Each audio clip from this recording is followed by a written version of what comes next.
देखिए, दिल्ली अच्छी तरह समझ रही है। एक अंग्रेजी में कहावत है कि थीव्स हैज बीन एक्सपोज्ड।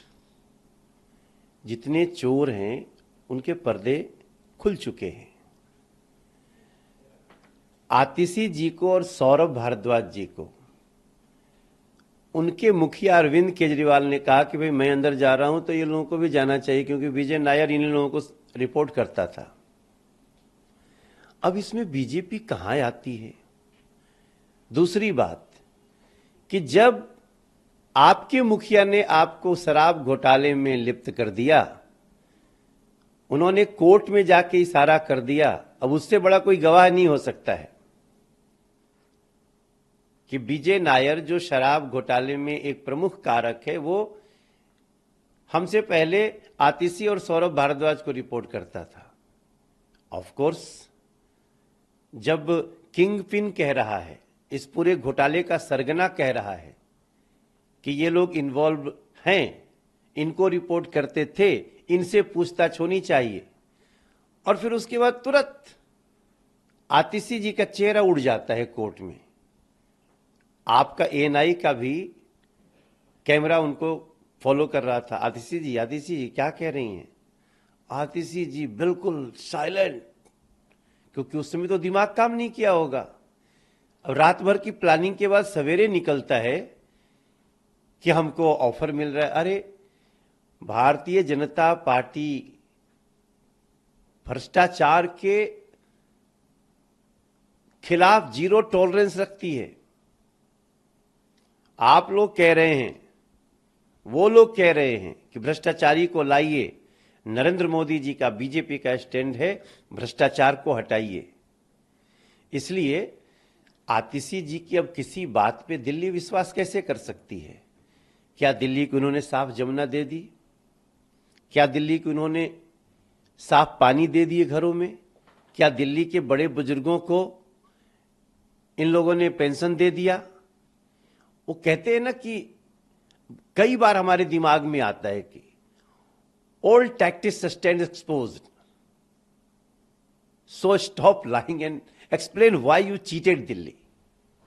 मेरा मानना है आपने दिल्ली को जिस स्तर पे चीट किया है, अब दिल्ली की जनता आपको माफ करने वाले नहीं है, चाहे वो अरविंद केजरीवाल जी हों, चाहे ये उनके साथी हों। आतिशी, ये भी आने वाले समय में ईडी की कार्रवाई आम आदमी पार्टी के 4 और नेताओं पर होगी। उन्होंने अपना खुद का नाम लिया, सौरभ भारद्वाज का नाम लिया है, दुर्गेश पाठक का नाम लिया और राघव चड्ढा का नाम लिया है।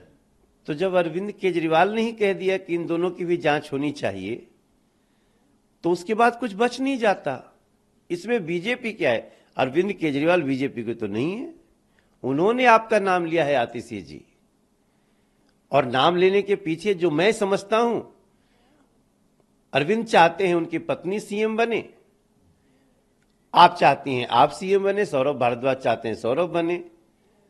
तो उन्होंने तो कह दिया कि अब हम जा रहे हैं तो तुम लोग भी अंदर आओ, जो बाहर रहेगा वो चलाएगा, क्योंकि जेल से सरकार तो नहीं चल सकती।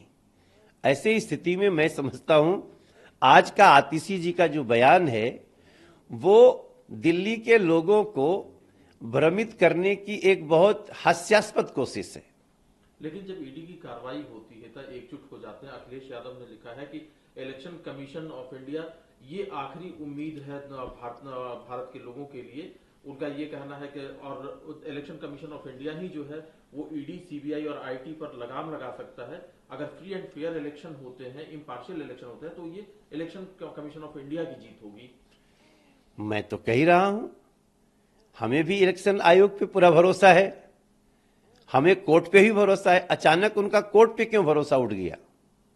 अरविंद केजरीवाल जी गिरफ्तारी रोकने के लिए भारतीय जनता पार्टी के दफ्तर नहीं गए थे, वो हाई कोर्ट गए थे, और माननीय न्यायाधीश ने प्रमाण देखने के बाद कहा कि आप अभी तक बाहर क्यों घूम रहे हैं, आपको तो जेल के अंदर होना चाहिए, हम लोग आपकी गिरफ्तारी नहीं रोक सकते। तो उसके बाद अखिलेश जी हों या राहुल जी हों, इन लोगों को कोर्ट पे भरोसा क्यों नहीं है? जो जेल के अंदर है, मनीष सिसोदिया जी हों, संजय सिंह जी हों, सत्येंद्र जैन हों, क्या उनको बेल देने का काम बीजेपी का है? इसलिए रामलीला मैदान में एक बड़ा आपने सर्कस देखा होगा, उस सर्कस का सबसे अच्छा दृश्य क्या था? जिस व्यक्ति ने सोनिया गांधी को पानी पी पी करके गाली दिया, गिरफ्तार करो सोनिया गांधी को, मैं तो अपने मोबाइल में सबसे ऊपर रखता हूं उस लाइन को जिसमें उन्होंने ये बातें कही हैं। और जब हम ये लाइन लेके चलते हैं तो फिर आपको सबको सुनवाना भी चाहते हैं कि जिस अरविंद केजरीवाल ने सोनिया गांधी को गिरफ्तार करो, ये वही अरविंद केजरीवाल हैं।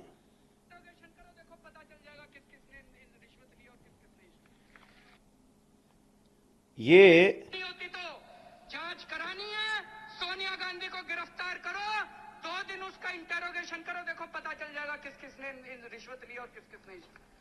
और इसी व्यक्ति की पत्नी सोनिया जी को खड़े हो गए, क्या हो गया है?